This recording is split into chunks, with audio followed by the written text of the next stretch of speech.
wanted to share a little bit about when we come to ceremony. When we have ceremony, the men take care of the fire, and they take care of the fire for their families. And the women bring the food and the water to the ceremony. When we come into the ceremony, we always go to the left, and we have our sama, our tobacco in our left hand, and we offer tobacco, sama, to each of those drums that are sitting in the ceremony. And then we go, and usually what happens is the women sit on one side of the lodge, on the north side of the lodge, and the men sit on the south side. In ceremony, we always smudge. We prepare ourselves for the ceremony, so we're cleansing ourselves and cleansing the site where we're having our ceremony. Then someone talks for the sama, because it's collected from everybody, and someone talks to the creator about what we're doing, and asking for help for that during that ceremony. And then after that, then comes the water. Everybody is given a little drink of water, and we all have little cups that we put our medewa bowl in. The women do that. They ask for blessings for that water, and they pass it around and make sure everybody gets a little taste of that water. And you can have more, but just for that ceremonial part, everybody just gets a little bit. And then after that, then the ceremony, once the sama is done, once the water's done, then we have our ceremony. And we have ceremony for different reasons. And then we're expected to keep quiet and listen. And we're invited to sing and dance at the appropriate times. So that's really a fun time. People sometimes get crazy with their little medallions. And then so any movement in our lodge goes around from the left. A lot of what we do is fashioned after what we see on the earth. And so when once the ceremony started, we always have a feast. And so then the food is blessed, and then it's usually the men who will serve the food, because we put our food out on a cloth on the ground, on the earth, because we're giving thanks to her for giving us that life through that food. And then the men will serve and make sure that everybody has a little bit. That the food, it could be just a little pot of food, and they have to make sure that everybody gets some, even if it's only a little spoonful. But usually it's not. We like our food, so we have big plates piled up. And then once the people, when they after this feast, then people can talk if they like, share some teachings, or share things that they think it's important for people to know. And so when they do that, they hold their sama on their left hand, and while they're talking, and then after they're finished, they put that in the fire. And so we all have a responsibility and role. So it's the women who take care of the water, take care of the food, and when we are teaching our young women, we're teaching them that they're the life givers, and they take care of life. And the same with the men, like we do everything as partners.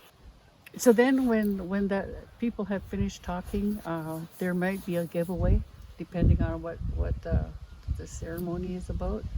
So there might be a giveaway, and everybody will get a little gift of some sort. It could be something that maybe a family has made, or things that they've collected together to give thanks for what they've received. And so then once the ceremony's over, then everybody leaves, and you leave. You're going to the left, and you go out the door. When we have our full lodge ceremonies, which it used to be like 4 times a year, we would all dance out and we would dance through the western doorway. But when we get to the doorway, we turn and go backwards. So, because that doorway is for the people who have passed on. So we protect that, and we don't want people to leave because of something that we didn't take care of. So we make sure that when we dance out, everybody comes out and turns around. And it's lots of fun. There's lots of drumming and singing and dancing. So it's really a happy time. Wena Bajo, that's our greeting. When we meet people, we say Wena Bajo. And when we leave, we never say goodbye. I don't know of a word for goodbye in our language. It's always I'll see you later, which is Bamapi or Guamin. But we all expect to see one another again. It's not forever.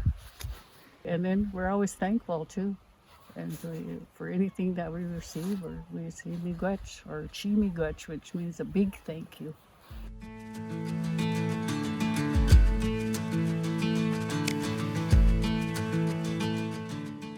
Bonjour, Wazawa Nimpiquen Indigenous Cause Magizi Dodem, Wasauksing and Donjaba, and Ashnabi Ojibwe Bangi, Swiss, Irish, and English.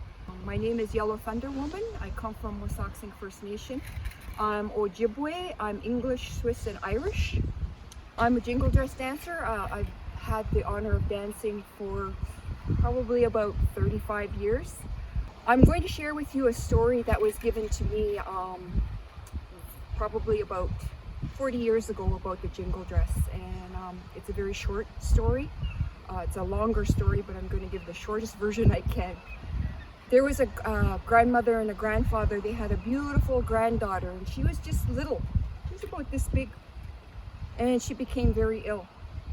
And they tried everything they could to get her to be well, but unfortunately, it just wasn't happening.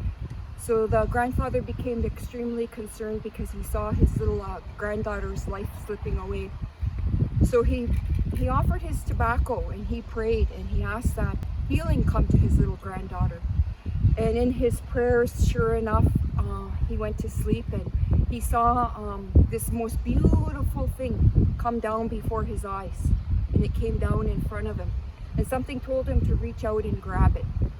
And he heard the most wonderful sound, and that sound it calmed his heart, it hit his spirit, and he heard a song. And something told him when he awoke he needed to create this most beautiful object. So he went to his wife and he said, we need to do this. This is what's going to help our granddaughter, our little Noshan, become well. So the grandmother and the grandfather, they created this most beautiful dress. And in his dream, he was told things. He was told that 365 of these needed to be made, one for each day of the year. He was told that the sound of these, when they go together, will send that most beautiful spirit. That sound of that most beautiful spirit will go out, and it will bring healing. And it will not just bring healing to his granddaughter, but it will bring healing to the people. So that's what they did. They created this most beautiful little dress, and they put it on their granddaughter. And because their little granddaughter was so weak, the grandfather picked up the little girl, and he sang a song, and he carried her, and he danced around with her. And what happened was she became a little bit stronger. She got a little bit healthier, and he continued to dance, and he continued to sing, and he continued to carry her and dance with her. And the sound just went out into creation. And before we knew it, what was happening was that little girl became stronger. She was able to stand up. She was able to take steps. She was able to actually move and dance.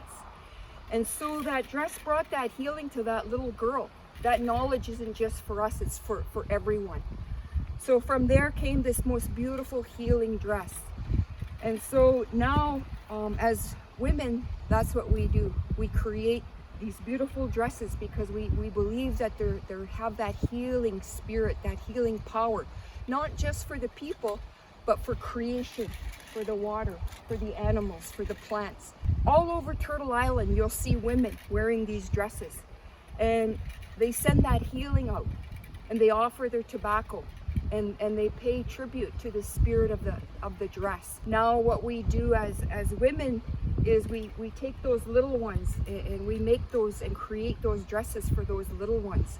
And we don't encourage them to do that healing. We just teach them about the respect, how to respect this dress, how to care for the dress, how to pass the knowledge on. And maybe one day they might choose to do that healing dance. They might choose to do that healing work for creation and for the people.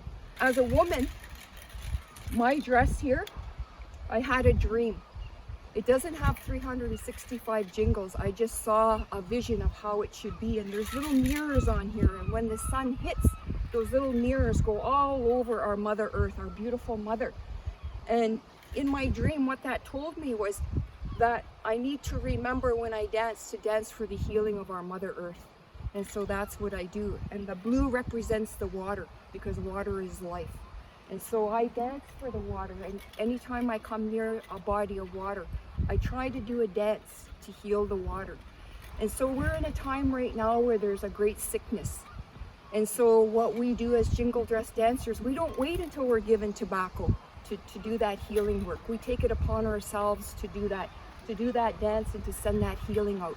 And that's what I, as a woman, try to do as often as I can. I try to just put my dress on and just send out that healing. And I don't wait for that tobacco. But most important is I do that healing for myself, because we all need that healing. And if we're not healthy, if we're not healed, we can't do the healing for other people. We can't do the healing for creation. So first and foremost, I try to do that healing for myself so that I'm strong in body, mind, and spirit. And so when you see people's dresses, there's things on here that are important to them. You'll see the colors. This is, for me, this is truth. Turquoise is truth. The silver on my dress represents that Minnow B'Madzwin, that life. Our children are the good life. And so I always want to remember those children, because they're picking up the bundles that we're leaving. They're picking up this bundle. Those little girls are picking up this bundle of healing and the knowledge that it carries. With that, I want to say miigwech bazindan, miigwech for listening.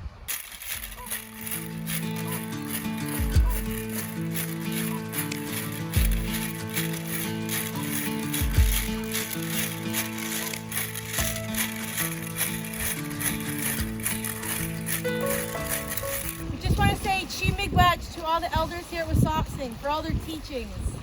Thank you for this territory. Thank you for your spirit talks. And thank you for all your offerings. Bamapi.